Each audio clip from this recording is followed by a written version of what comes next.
Okay, so now the very next part about the same lesson what we gotta talk about is कि law actually है क्या. तो law है obligations और duties and है वो और नहीं है.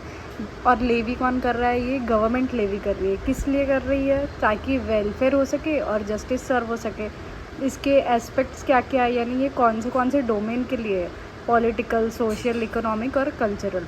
इसके सोर्सेज क्या है? तो एक्चुअली लॉ फॉर्म कैसे होता है? तो इसमें कौन कौन लोग हैं? कॉन्स्टिट्यूशन है, स्टैच्यू, लॉ खुद है, असेंबलीज़ है और हाउस ऑफ पार्लियामेंट है.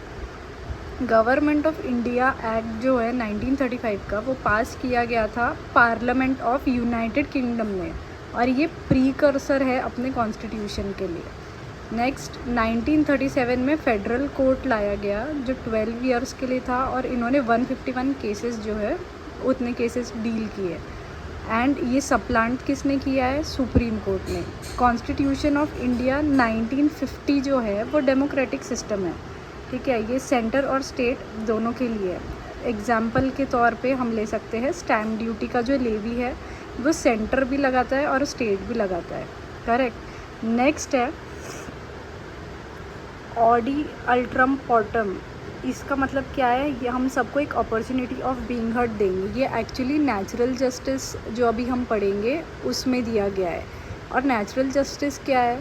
तो going beyond the law, the written law जो है उसके बियॉन्ड जा सकते हैं, लेकिन हम ओवरराइड उसको कभी नहीं कर सकते. नेमो जुडेक्स क्या है? हम खुद के शूज़ में रह के खुद को जज नहीं कर सकते क्योंकि इट विल बी बायस्ड. ठीक है. नेक्स्ट है क्रिमिनल लॉ. क्रिमिनल लॉ में क्या पढ़ेंगे हम? आईपीसी पढ़ेंगे, सीआरपीसी पढ़ेंगे. ये कौन सी चीज़ों में डील करता है? मर्डर या रेप जैसी चीज़ों में.